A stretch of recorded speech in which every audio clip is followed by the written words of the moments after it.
बिस्मिल्लाहिर्रहमानिर्रहीम। आज का हमारा टॉपिक है डाईसैकराइड। डाईसैकराइड कौन से होते हैं? जब हम कार्बोहाइड्रेट को क्लासीफाई करते हैं मोनो डाई और पॉलीसैकराइड के अंदर, तो डाईसैकराइड या ओलिगोसैकराइड के अंदर जो मोस्ट कॉमन है वो हमारे पास डाईसैकराइड हैं, जिसमें एक से ज़्यादा जो शुगर यूनिट हैं, एक से ज़्यादा जो मोनोसैकराइड हैं यूनिट वो हों, तो उनको हम कहते हैं डाईसैकराइड। डाईसैकराइड को हम आगे फर्दर क्लासीफाई करते हैं दो ग्रुप्स के अंदर। एक है हमारे पास नॉन रिड्यूसिंग और एक है हमारे पास रिड्यूसिंग।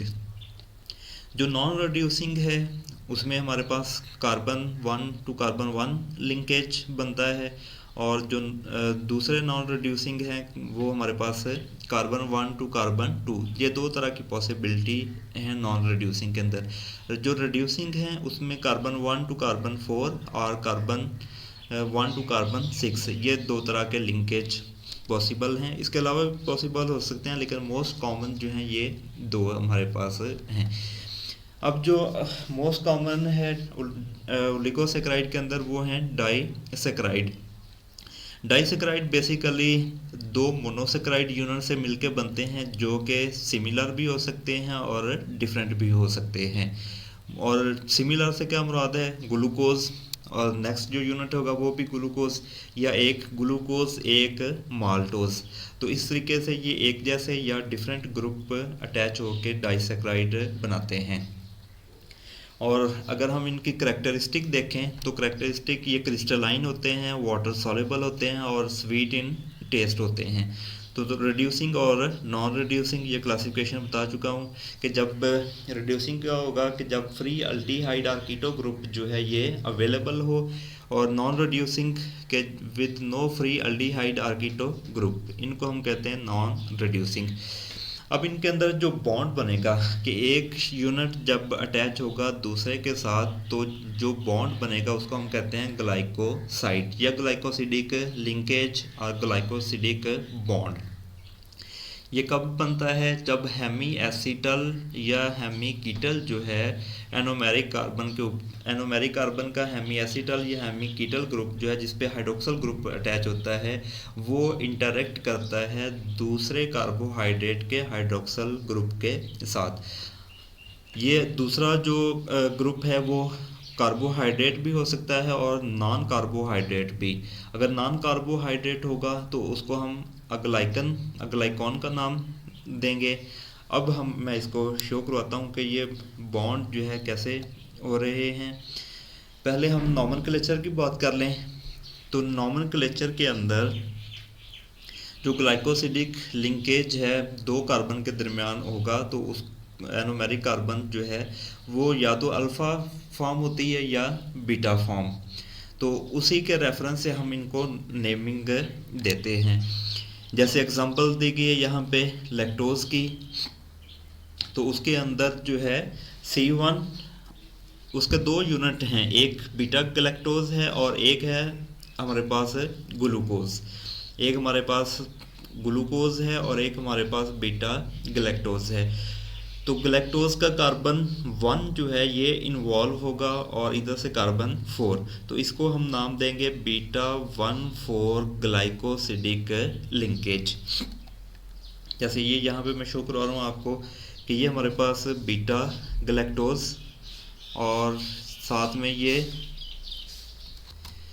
अब इसके अंदर beta galactose and beta glucose, इनके दरमियान जो है ये बॉन्ड बन रहा है। तो इसका अगर हम बीटा गैलेक्टोज की बात करें तो इसका एनोमेरिक कार्बन जो है ये है। तो ये बॉन्ड जो है कार्बन नंबर 1 और यहाँ से कार्बन नंबर 4 ये इन्वॉल्व हो रहे हैं, तो इसको हम नाम देंगे beta 1,4 glycosidic bond. Beta 1,4 glycosidic bond. ये 1 जो है ये इस कार्बन को प्रेजेंट कर रहा है, ये नाम का पार्ट नहीं है।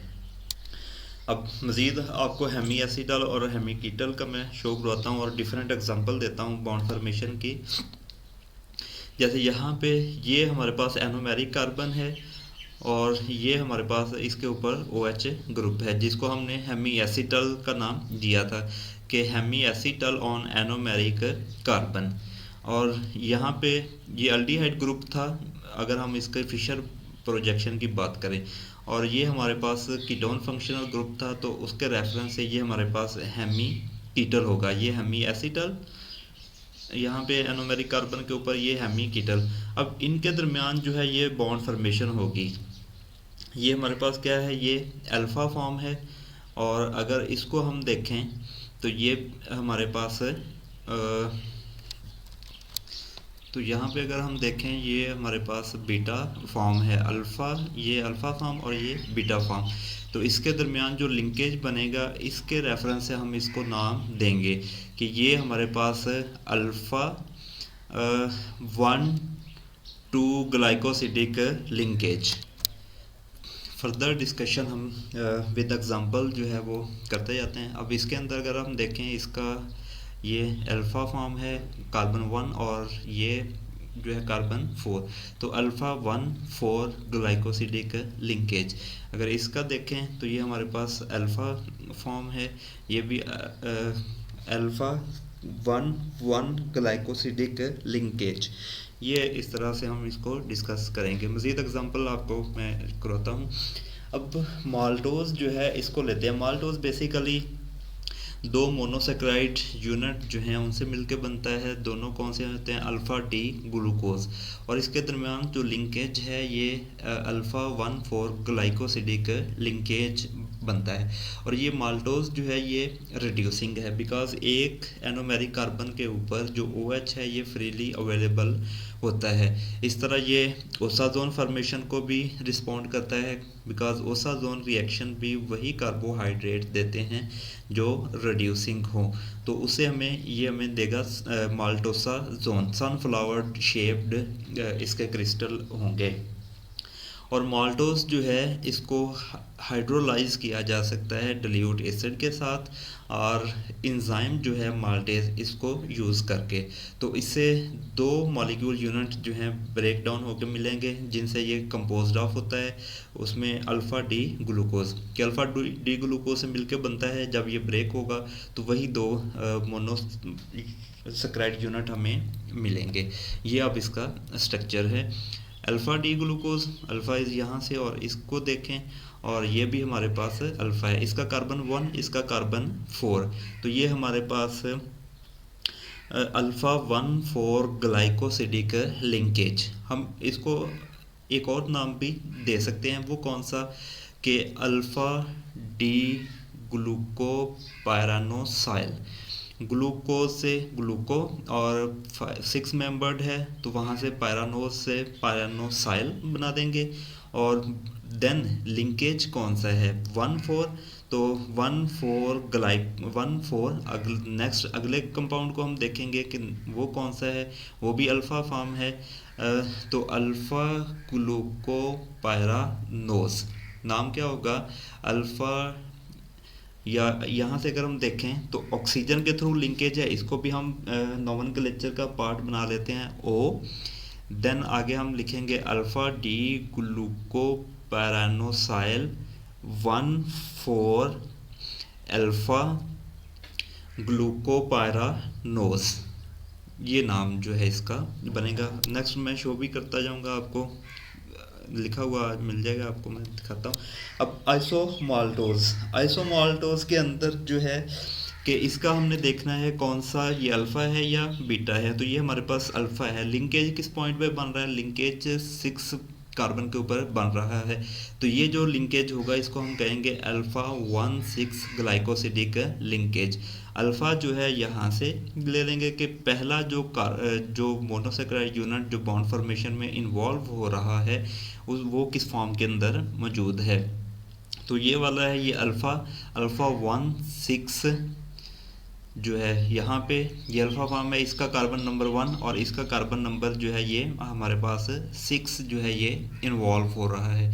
1 इसका एनोमेरिक कार्बन वाला और 6 जो है ये इसका, तो ये हमारे पास अल्फ़ा 1,6 ग्लाइकोसिडिक लिंकेज आ जाएगा।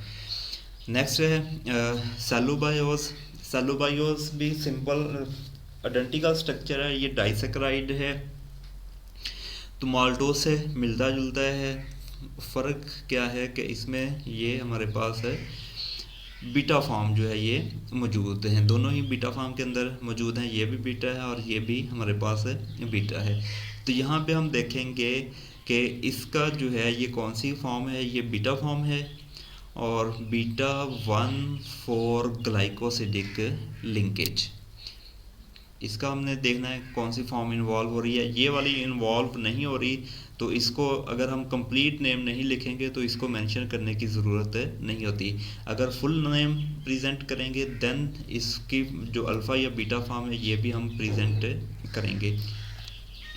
इसके बाद है सुक्रोज। सुक्रोज जो है डाइसेक्राइड है, मोस्ट कॉमन शुगर है, शुगर ऑफ कॉमरस का नाम दिया जाता है, शुगर केन से या शुगर बीट्स से इसको बनाया जा सकता है। अब इसके अगर हम केमिस्ट्री की बात करें तो इसके अंदर दो मोनोसेक्राइड होते हैं, एक ग्लूकोज है और एक फ्रुक्टोज।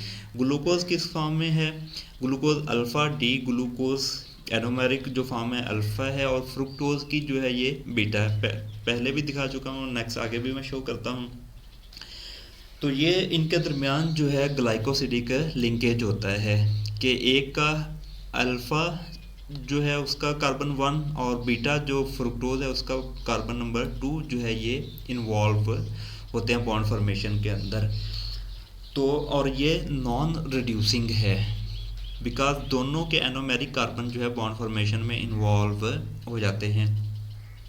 और सुक्रोज जो है ये मेजर प्रोडक्ट है फोटोसिंथेसिस का।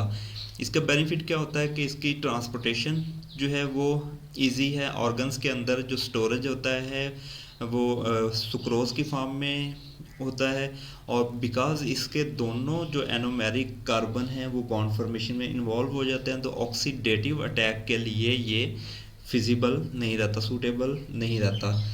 तो इस वजह से इसकी ट्रांसपोर्टेशन जो है ये आसान हो जाएगी। और सुक्रोज जो है ये डाइटरी सोर्स है कार्बोहाइड्रेट के अंदर और स्वीट है बाकी जितने भी कार्बोहाइड्रेट हैं उनकी निस्बत, लेकिन लेस स्वीट है फ्रुक्टोज से, फ्रुक्टोज इससे बहुत ज़्यादा स्वीट है। अब इसको जो सुक्रेज एंजाइम है ये इसको हाइड्रोलाइज कर देता है, जब हाइड्रोलाइज होगा तो उससे ग्लूकोज और फ्रुक्टोज जो है ये यूनिट हमें मिलेंगे।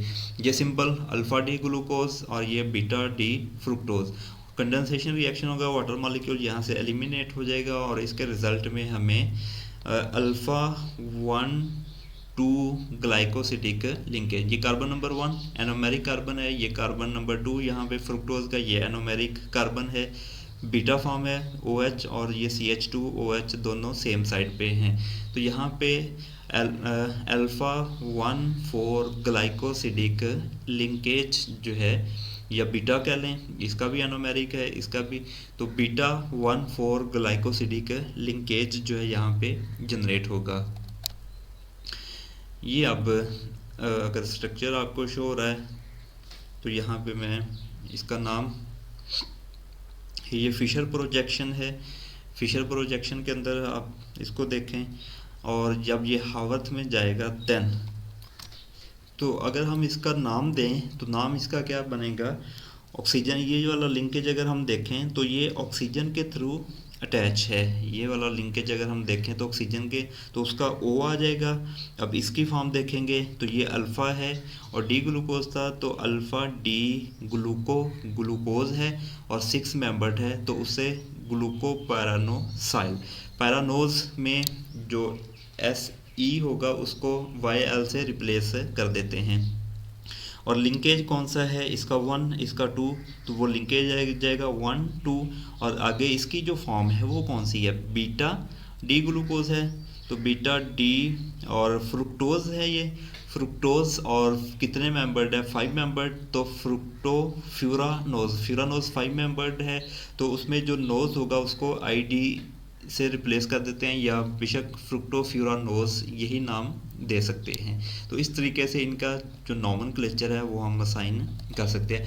नेक्स्ट है लैक्टोज। लैक्टोज जो है ये मिल्क शुगर है और डाइटरी सोर्स है मैमल्स के अंदर। इसकी अगर हम केमिस्ट्री देखें तो केमिस्ट्री में इसमें 2 मोनोसेक्राइड यूनिट हैं, एक बीटा डी ग्लैक्टोज और एक बीटा डी ग्लूकोज। और अगर ये हाइड्रोलाइज हो तो इसको इंटेस्टाइनल एंजाइम जो है लैक्टेज इसको हाइड्रोलाइज करता है ग्लूकोज और ग्लैक्टोज के अंदर। ये सिंपल इसका स्ट्रक्चर है, बीटा डी ग्लैक्टोज और beta D glucose. Beta 1,4 glycosidic linkage बनेगा यहाँ पे इनके दरमियान।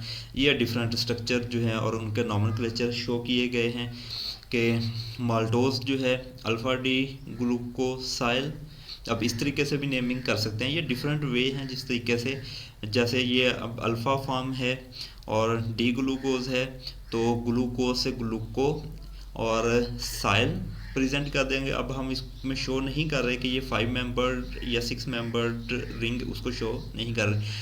1,4 अल्फ़ा डी ग्लूकोज और alpha D glucosyl, 1,2 beta D fructose, ये नाम लैक्टोज है तो बीटा डी ग्लैक्टोसाइल और 1,4 बीटा डी ग्लूकोज, ये यूनिट जो है। इन्वर्जन ऑफ सुक्रोज, इन्वर्जन क्या होता है बेसिकली, जो चेंज इन ऑप्टिकल रोटेशन है, मीन्स अगर वो डेक्स्ट्रो रोटेटरी है तो वो कन्वर्ट हो जाए लिवो रोटेटरी के अंदर। जो चेंज है ऑप्टिकल रोटेशन के अंदर उसको हम कहते हैं इन्वर्जन।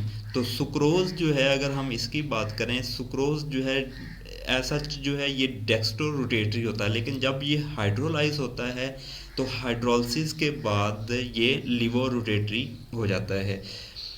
डेक्स्ट्रो और लिवो, ये मैं पहले ही बता चुका हूँ कि ये प्रैक्टिकल एस्पेक्ट है, प्रैक्टिकली हम इसको मेजर कर सकते हैं, स्ट्रक्चर देख के हम नहीं इसको बता सकते। इसको हम स्मॉल डी डेक्स्ट्रो है और अगर ये लिवो है तो स्मॉल एल या पॉजिटिव और नेगेटिव साइन इनसे प्रेजेंट करते हैं। ये कैपिटल डी इसके अगेंस्ट नहीं लिखा जाएगा। तो the process of change in optical rotation from dextro to laevo, इसको हम कहते हैं इन्वर्जन ऑफ शुगर, या इन्वर्जन का नाम दिया जाता है। तो जो हाइड्रोलाइज्ड मिक्सचर होते हैं सुक्रोज के, कौन कौन से, ग्लूकोज और फ्रुक्टोज, तो इनको हम नाम देते हैं इन्वर्ट शुगर का, कि जब इसकी सुक्रोज की हाइड्रोलिसिस करें और उसके नतीजे में हमें ग्लूकोज और फ्रुक्टोज मिलें तो उसको हम कहेंगे इन्वर्ट शुगर। कैसे होता है ये पास्टुलेट किया जाता है कि जब इसके ऊपर डिल्यूट एसिड जो है वो अटैक करे, या हम डिल्यूट एसिड में सोल्यूशन को रखें, या इसके ऊपर इंजाइम जो है इन्वर्टेज ये एक्ट करे, तो जो फ्रुक्टोज है, जो डेक्स्ट्रो फॉर्म है, ये स्प्लिट हो जाती है दो मोनोसेक्राइड के अंदर। कौन कौन से, एक अल्फ़ा डी ग्लूकोपायरानोज और एक बीटा डी फ्रुक्टोफ्यूरानोज। ये 6 मेंबर्ड और ये 5 मेंबर्ड। अब ये जो 5 मेंबर्ड है बीटा डी फ्रुक्टोफ्यूरानोज, ये दोनों क्या हैं, ये डेक्स्ट्रो रोटेटरी हैं, लेकिन ये अनस्टेबल है। जो बीटा डी फ्रुक्टोफ्यूरानोज है ये अनस्टेबल है और इमीडिएटली ये कन्वर्ट हो जाती है बीटा डी फ्रुक्टोपायरानोज के अंदर, कि 5 मेंबर्ड जो रिंग है ये 6 मेंबर्ड रिंग के अंदर कन्वर्ट हो जाती है, जो कि लिवो रोटेटरी है। तो इस तरीके से ये डेक्स्ट्रो से लिवो फॉर्म के अंदर कन्वर्ट हो जाएगी। अब यहाँ पे एक टर्म और यूज़ होती है, उसको आपने इसके साथ मिक्स नहीं करना, म्यूटा रोटेशन।